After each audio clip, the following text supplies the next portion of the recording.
Coba deh, pernah kepikiran nggak gimana ceritanya sinar matahari yang jauhnya 150 juta kilometer dari sini bisa jadi energi yang sekarang lagi ngegerakin tubuh kamu? Nah, hari ini kita bakal bedah dua proses yang jujur aja ajaib banget, yang jadi dasar dari hampir semua kehidupan di bumi, fotosintesis dan respirasi. Yuk kita mulai dari pertanyaan yang paling dasar. Energi yang kamu pakai buat nonton ini, buat mikir, bahkan buat napas, itu sebenarnya datang dari mana sih? Jawabannya ternyata bakal bawa kita ke sebuah perjalanan yang, wah, luar biasa. Oke, jadi kenapa sih energi itu penting banget? Coba bayangin tubuh kamu itu kayak kota super sibuk yang nggak pernah tidur. Nah, energi itu listriknya yang bikin semuanya jalan. Mulai dari pabrik yang ngebangun sel baru, sampai sistem transportasi yang gerakin otot kamu. Kalau listriknya mati, ya udah, kotanya lumpuh total. Dan ini prinsipnya sama buat semua makhluk hidup loh, dari mitokondria super kecil di dalam satu sel sampai paus biru raksasa yang lagi keliling samudra, semuanya jalan pakai prinsip yang sama. Energi itu bahan bakar universal kehidupan. Tanpa energi, semua mesin biologis yang canggih ini bakal berhenti total. Oke, jadi kalau semua butuh energi, pertanyaannya, energi ini datangnya dari mana sih? Yuk kita coba telusuri jejaknya sampai ke sumber paling utamanya. Nah, banyak makhluk hidup kayak elang yang lagi nyamber ikan ini, kita sebut aja mereka konsumen. Mereka dapat energi dengan cara makan organisme lain. Ya, ini yang kita sebut rantai makanan kan, transfer energinya langsung. Tapi, di paling bawah rantai makanan, ada yang namanya produsen. Contohnya tumbuhan dan alga. Mereka ini punya trik yang lebih canggih. Mereka nggak perlu berburu makanan, karena mereka bisa bikin makanan sendiri, cuma modal cahaya matahari. Nah, ini dia poin kuncinya. Mau itu elang makan ikan atau ikan makan alga, kalau kita urut terus ke belakang, hampir semua energi di bumi itu asalnya dari satu sumber, matahari. Jadi, energi itu masuk ke ekosistem kita dalam bentuk cahaya, dan akhirnya keluar lagi dalam bentuk panas. Oke, sekarang kita bahas yang pertama dan yang paling keren, fotosintesis.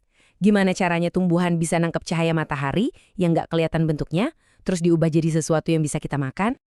Proses yang luar biasa ini kejadiannya di dalam organel super kecil yang namanya kloroplas. Bayangin aja, ini tuh kayak pabrik tenaga surya super kecil yang ada di tiap daun. Pabrik ini ngubah cahaya, air, sama karbon dioksida jadi bahan bakar kehidupan. Dan hasilnya, wah ini penting banget buat kita. Fotosintesis ini ngasilin dua hal yang jadi tumpuan hidup kita. Molekul organik sebagai makanan, dan yang gak kalah penting, oksigen yang kita hirup setiap detiknya.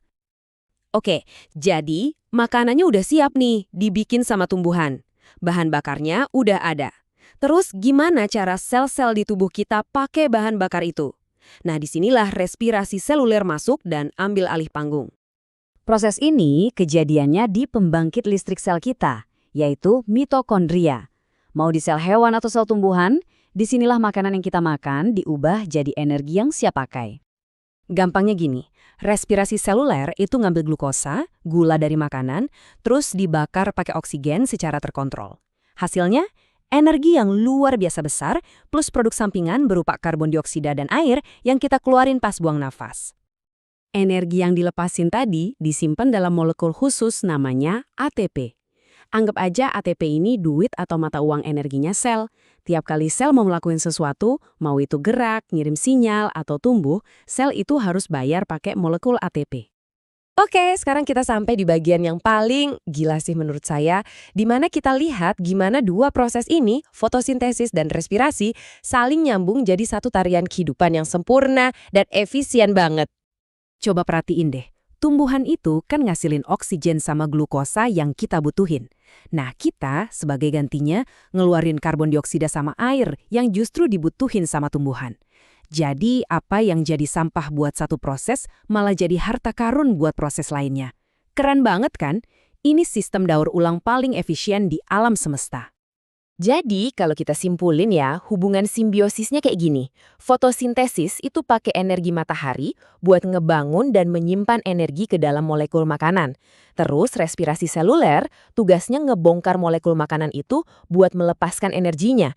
Yang satu ngebangun, yang satunya lagi ngebongkar. Siklusnya jalan terus, nggak ada henti. Intinya apa? Intinya, setiap hal yang kita lakuin, mulai dari jalan, mikir, bahkan detak jantung kamu sekarang juga, semuanya bisa terjadi berkat triliunan mitokondria di tubuh kamu yang lagi kerja keras melakukan respirasi. Tapi gimana persisnya sel kita ngebongkar glukosa itu? Prosesnya kan nggak sesimpel, boom, langsung jadi energi gitu aja.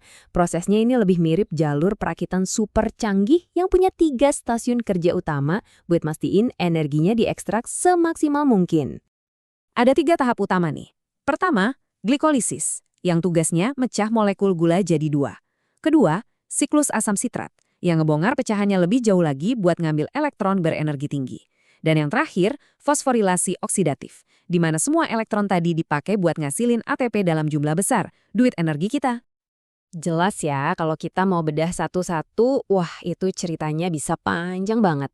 Setiap tahap itu punya detail yang super kompleks dan keren banget.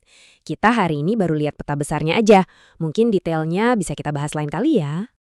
Jadi, nanti pas kamu tarik napas lagi, coba deh inget ini. Kamu itu lagi ikut serta dalam siklus kuno yang nyambungin kamu sama setiap tanaman di planet ini dan sama energi dari matahari. Kamu menghirup hasil kerja mereka, dan mereka menggunakan hembusan napas kamu. Kira-kira pemahaman ini ngubah cara kamu ngelihat dunia di sekitar kamu nggak?